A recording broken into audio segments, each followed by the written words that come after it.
ఈ previously asked question ని detail గా డిస్కస్ చేద్దాం. Roshini always dash to get the best of facilities whether she deserves it or not అనేది question.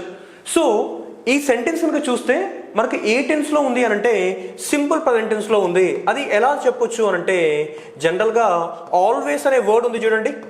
ఈ always అనే వర్డ్ మనకు సింపుల్ ప్రజెంట్ టెన్స్ యొక్క క్లూ వర్డ్. అది ఫస్ట్ ఇండికేషన్. సెకండ్ ఇండికేషన్ చూడండి, ఇక్కడ డిజర్వ్స్ అనే ఒక వర్డ్ ఉంది. సో డిజర్వ్స్ అనేది ఏంటంటే V1S or ES, దీన్నే మనము V5 అని కూడా అనొచ్చు.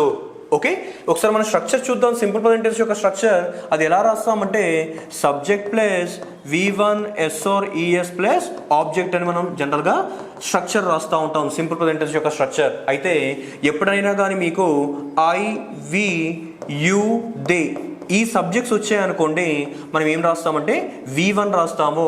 నెక్స్ట్ he, she, it వచ్చినప్పుడు మనం ఏం చేస్తామంటే V1S or ES రాస్తాం. దీన్నే మనం V5 అని కూడా అనుకోవచ్చు.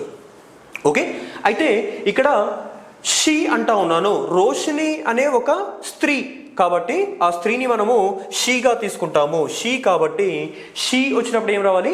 V5 రావాలి.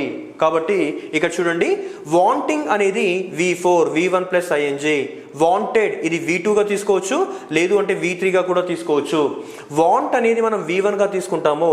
ఇక్కడ వాంట్స్ అనేది V1S or ES గా అయినా తీసుకోండి, లేదు అంటే దీన్నే మనము V5 అని కూడా అనొచ్చు.